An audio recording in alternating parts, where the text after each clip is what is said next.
Clap.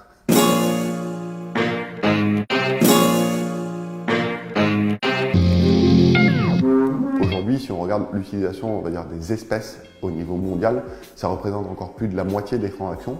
Mais d'abord, ce qui est important, c'est la dynamique.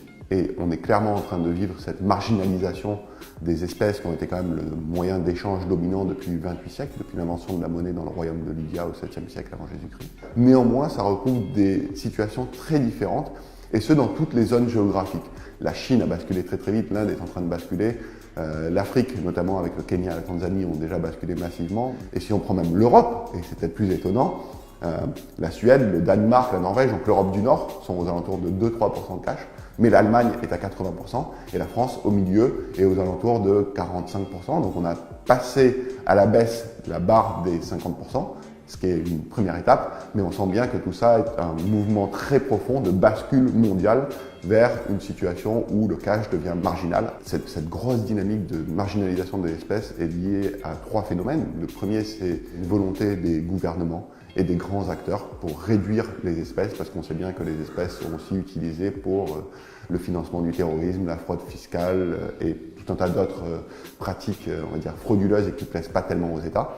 Ça, c'est la première chose. Donc oui, il y a une volonté politique forte.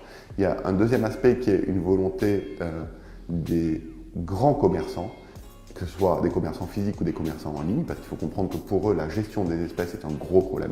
C'est un problème de sécurité, c'est un problème de coût, c'est un problème important de gestion aussi de personnel avec du vol, des choses comme ça. Donc évidemment, des grandes enseignes détestent le cash.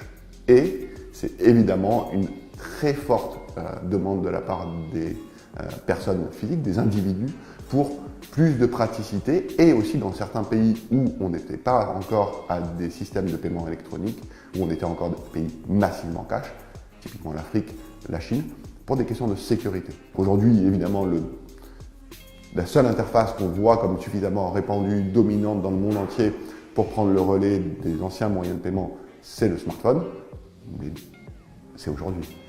Et dans 5 ans, dans 10 ans, on dira peut-être c'était un transitoire.